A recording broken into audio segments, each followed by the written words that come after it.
জাপানের দুইটা উদাহরণ দেই, খেয়াল করে একটু শোনেন, বুঝবেন। আল্লাহ, 2022 সালে জাপানের সাথে জার্মানির খেলা, ফিফা ওয়ার্ল্ড কাপ 2022। এক পক্ষে জাপান, আরেক পক্ষে কোন দেশ? কথা শুনে নাই। এক পক্ষে কোন দেশ? আরেক পক্ষে? সবাই এক পক্ষে, আরেক পক্ষে। ওই খেলায় জিতেছিল জাপান, জিতেছিল 22 সালের এই ফিফা ওয়ার্ল্ড কাপে জাপান ফুটবল খেলায় জিতে as a part of their celebration তারা খেলার পরে পুরো স্টেডিয়ামটারে ক্লিন করে, the fan base of Japan. Lakh lakh মানুষ খেলা দেখতে যায়, তো এত ডাস্টবিনও তো নাই, তো যারা ডাস্টবিনে জায়গা পায় নাই তারা এই যে চকলেটের প্যাকেট, পানির বোতল, চিপসের প্যাকেট তারা এদিকে সেদিকে রেখে দিয়েছে। জাপানের ভক্তরা, জাপানের ফলোয়াররা as a part of their celebration তারা খেলার পরে পুরো স্টেডিয়ামের সব ময়লা আবর্জনা ক্লিন করে তারপরে বিদায় নিয়েছে। তাদেরকে কি ক্লিন করার দায়িত্ব দেওয়া হয়েছিল?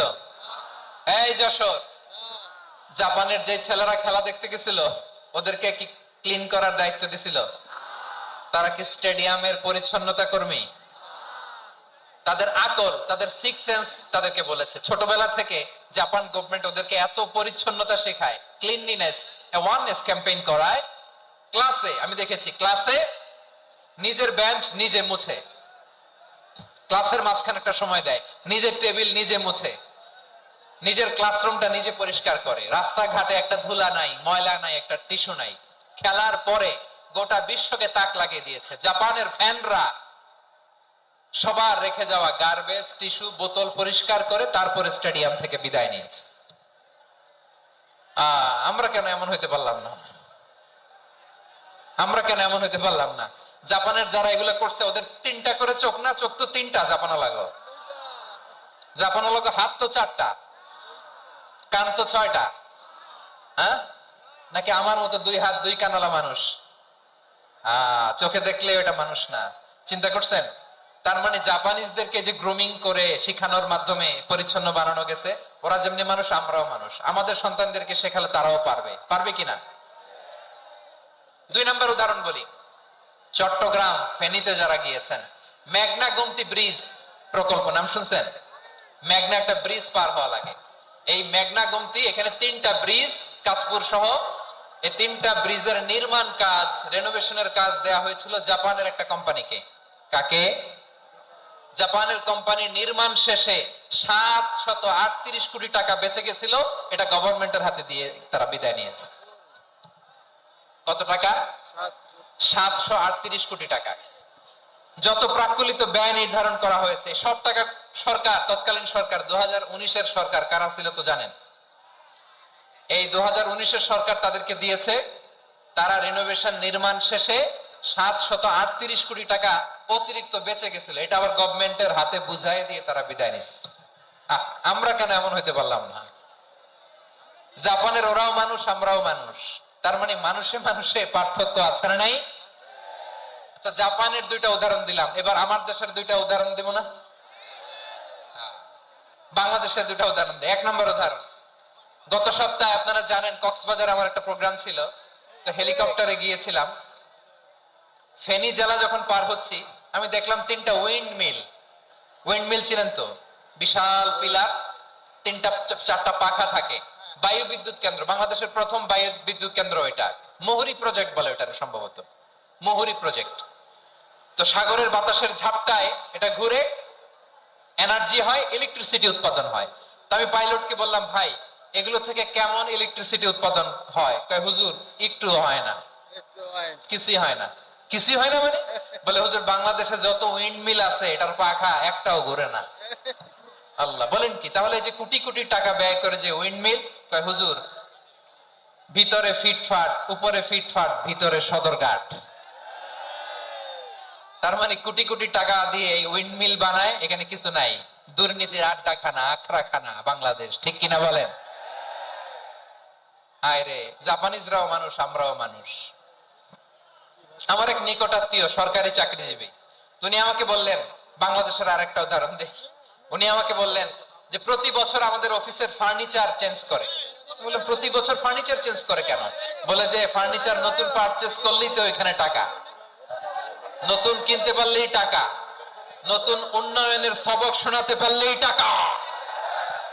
প্রথম আলোর রিপোর্ট, কি আলো? প্রথম আলোর রিপোর্ট, গত 15 বছরে উন্নয়নের নামে লুটপাট হয়েছে প্রায় 3.25 কোটি টাকা।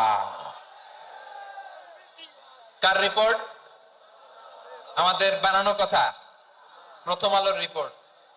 গত 15 বছরে কারা ছিল জানেন তো? হ্যাঁ, শুধু ওনাদেরকেই দোষ দিয়ে লাভ নাই, এরকম চাই না। আমরা চাই স্বাধীন সার্বভৌম বাংলাদেশ, আমরা চাই দুর্নীতিমুক্ত বাংলাদেশ। আমি নিউজটা যে কতবার বললাম, এটা কি সম্ভব? 3.25 কোটি টাকা লুটপাট, মানে লুটপাট করতে করতে এদেশের জনগণকে ফুটপাতে বসায় দিচ্ছে। প্রিয় ভাইরা, জাপানের মানুষও মানুষ, আমরাও মানুষ। সিদ্ধান্ত আপনার, কোন মানুষ হবেন, ভালো মানুষ না খারাপ মানুষ? আজকের আলোচনার বিষয় হচ্ছে মানব সম্পদের উন্নয়ন, human resource development. It's a process to increase the capacity of knowledge, skill, capacity of the people of a country. একটা দেশের মানুষের জ্ঞান, তাদের দক্ষতা কি করে বাড়ানো যায়, বাড়িয়ে দেশের উন্নয়ন করানো যায়, এটাই হচ্ছে মানব সম্পদ উন্নয়নের মূল কথা। তাহলে মানব সম্পদ হচ্ছে একটা দেশের সবচেয়ে শক্তিশালী পুঁজি। প্রাকৃতিক সম্পদ, খনিজ সম্পদের চেয়েও দামি হচ্ছে মানব সম্পদ। আমার প্রিয় যশোর, প্রাকৃতিক সম্পদ, খনিজ সম্পদের চেয়ে দামি সম্পদ কি সম্পদ? আল্লাহ তাআলা দয়া করে আমাদেরকে এই মানব সম্পদ দিয়েছেন। আসুন আমাদের এই মানুষগুলোকে আমরা সোনার মানুষ বানাই। রাজি আছেন তো সবাই? রাজি আছেন? মানুষ পারে না এমন কোনো কিছু নাই, চাইলে সব পারে। এজন্য মানুষকে তারবিয়া দিতে হবে, যথাযথভাবে তাদেরকে গড়তে হবে। আসুন আমরা সিরাতের আয়নায় বিশ্বনবীর জীবনী থেকে দেখি তিনি কিভাবে হিউম্যান রিসোর্সকে ম্যানেজ করতেন। যদি আপনাদের সময় হয়, দু একটা উদাহরণ দিয়ে আজকে আমি আমার আলোচনার বিদায় নিব। হবে? সময় হবে কয়েক মিনিট? হ্যাঁ, শান্ত থাকবেন তো? শান্ত থাকবা? হ্যাঁ, ঠিক আছে। বিষ্ণু ইসলাম কিভাবে হিউম্যান রিসোর্সকে ম্যানেজ করতেন, মজার কথা আছে কয়েকটা, বলে বিদায় নিব। বিশ্বনবী কিভাবে এই মানব সম্পদকে ম্যানেজ করতেন? বিশ্বনবী, he was a very good talent hunter, চৌকস ট্যালেন্ট হান্টার ছিল। কার মধ্যে কি ট্যালেন্ট আছে দেখলেই বুঝে ফেলতেন। সুবহানাল্লাহ পড়বেন না? কি নবী আমরা পেয়েছি! He was a very good talent hunter. আমার নবী, তিনি চৌকস ট্যালেন্ট হান্টার ছিলেন। কার মধ্যে কি প্রতিভা বের করতেন, ওই প্রতিভাকে ইসলামের কল্যাণে কাজে লাগাতেন। সুবহানাল্লাহ বলেন। যাকে যেই জায়গায় সেট করলে ভালো হবে তাকে ওই জায়গায় সেট করতেন। কয়েকজন সাহাবীর জীবনী শোনাই। আবু মাহজুরা রাদিয়াল্লাহু তাআলা আনহু, মক্কার মুয়াজ্জিন, আগে ছিল মুশরিক, পরে হয়েছে মুমিন। উনি কিভাবে মুমিন হইলেন এই ঘটনাটা একটু আপনাদের শোনাতে চাই। তা আপনাদের তো সময় নাই হাতে, সময় আছে? এই জেনজি শেষ করে দিল আজকের প্রোগ্রামটা। 1 ঘন্টা ধাক্কা ধাক্কি করে কেমনে দাঁড়ায় আছে আমি বুঝলাম না।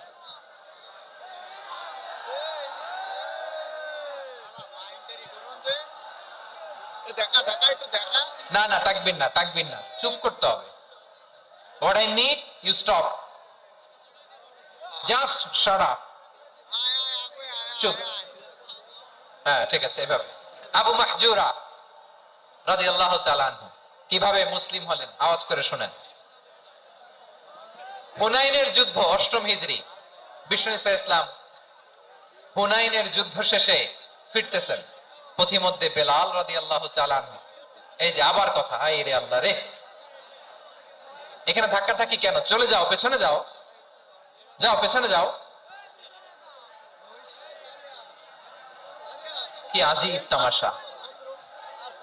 যেখানে যায় এখানে ধাক্কা ধাক্কি, মারামারি, গায়ের উপরে, কাঁধের উপরে, শাউটিং।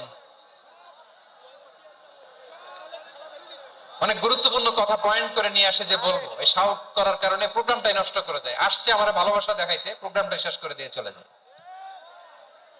স্টপ। আবার কথা বল, স্টপ।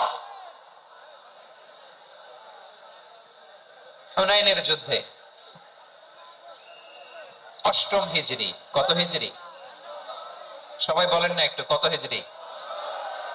অষ্টম হিজরিতে হুনাইনের যুদ্ধে